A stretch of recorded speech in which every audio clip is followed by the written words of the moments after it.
Hi guys, welcome back to my channel English in a Blink and wish you all a very Merry Christmas. Woohoo! Ho ho ho! Santa is finally here and I hope he's going to take away all our miseries with him this year and going to give us gift which we all actually need this year. Yes? Okay. Alright, with this we're going to be talking about Christmas today. Well, not Christmas traditions and what is it that you're going to be eating, what is it that you're going to be buying. And if you want, you can definitely write that in the comment box and I will be happy to read that. But today I will be talking about Christmas idioms. So if somebody says that Christmas came early this year, what does that tell you? Let's say you went to visit your friend, it was not Christmas time, but it was before Christmas, and he looks at you and says that, oh wow, Christmas came early this year. What does that tell you? That tells you that he's very happy to see you. So when you receive like a good news which was not expected, all right, so something which was very good, happy, but you were not expecting that, so that's when you can say, oh, Christmas came early this year. Okay, so that's the first one. Then moving on, if someone says good things come in small packages, all right, so let's say somebody, I mean, this time of the year, you know, we exchange gifts. That's the time of the year. That's when you receive gifts, you give gifts, isn't it? So if, let's say, you know, there's a small box, there are some gifts that you received and there are huge boxes and one box is really small. And then you look at it and your friend says, well, you know what? Good things come in small boxes or small sizes. That means that size is not what matters, all right? So maybe sometimes, you know, things, he's really thoughtful, he thought about you and he brought something which you actually need, okay? So size of the box, it doesn't matter. What actually is in it, that's what matters, okay? So that's when you can say good things comes in small packages.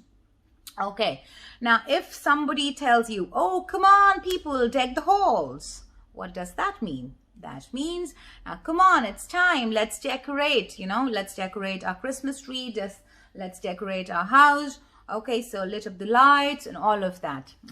So deck up the halls. So when you have to say, when somebody says deck the halls, so that tells you like, okay, this is time to decorate, you know, home with Christmas, with, you know, Christmas decorations. That's just get the feel of Christmas. So that's when you deck the halls. All right, when let's say, you know, you can write that in your cards. I'm sure you have seen that. People write that, oh, it's time to be jolly. And also when you're, you know, on the streets, there are lots of people, you know, ho, ho, ho, even your Santa. So he can also tell you like, it's time to be jolly. So when, you know, time of the year, especially Christmas time, when, you know, everybody has to be happy. So that's when you can say, oh, it's time to be jolly. But you can use this, you know, whenever, let's say you don't have to wait for Christmas. If you think it's time to be jolly for you, so then you can just use it and say, oh, it's time to be jolly. Again, your happiness is in your hands.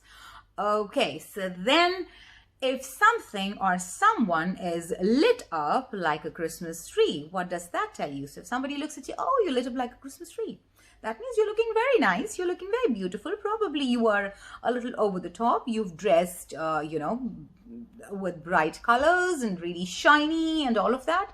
So when something or someone is lit up like a Christmas tree, that means, you know, they're wearing bright, shiny clothes and a little bit over the top maybe. But yeah, I mean, come on, it's Christmas time. You are definitely allowed to lit up like a Christmas tree, okay? All right, moving on. So let's say you baked a cake, okay, and you said, oh, you know what? This is the best cake ever. Or let's say the cookies. Oh, this recipe is my mother's and this is the best ever. And your friend says, are you sure? Is it actually that good? And then you can just say, oh, the proof is in the pudding. Well, you don't have to, you know, make a pudding for that. But when you say the proof is in the pudding, that means you try it, taste it, and then decide for your own. Okay, so that's when you can say, you know, when you think that something is really good and somebody says, is it that good? So then you can just say the proof is in the pudding and taste it but not just for food. Okay, so let's say it was a project, or let's say it's an app, and you are just going gaga over it, or someone is actually going gaga, oh, this app is brilliant, you got to try it. Okay, so then and if somebody says doubts that, and you approve it in the pudding, just go ahead, try it on your own, and then decide. Okay, so that's when you can use your proof as in the pudding. If somebody, let's say the next one, so if there's a celebration going on and somebody is just not part of it, you saw that they're just sitting there all by themselves, all alone, so then you can just say, oh, don't be left out in the cold. Okay, so when somebody is left out in the cold, that means they're not part of whatever is going on. If it's like a celebration, a party, and they're just just sitting on their own for whatever reason, so then you can just say, oh, don't be left out in the cold. Okay, just come join us. Okay, and if let's say if somebody says that it's like turkeys voting for Christmas, what does that tell you? If somebody says, oh, this thing is like turkeys voting for Christmas, what does this give you any idea? Like turkeys voting for Christmas, and what do you do with turkey generally on Christmas? You eat them. So if you think about like turkeys voting, it's not possibility, right? So what does that tell you?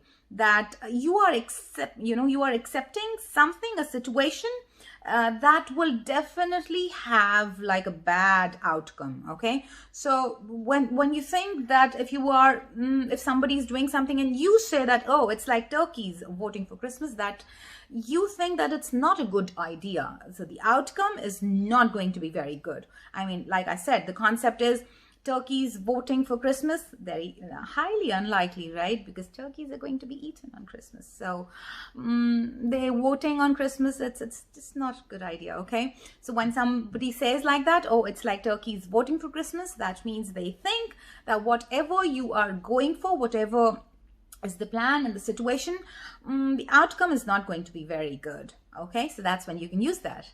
All right, so these were the idioms that were related to Christmas. I hope you have a great Christmas, and now I will be meeting you after our Christmas break. Okay, so after this, we'll meet probably in the new year. Okay, so until then, enjoy your pudding, enjoy your cake, and have, just receive gifts, give your gifts, and just enjoy yourselves. Okay, until we meet next time, bye for now.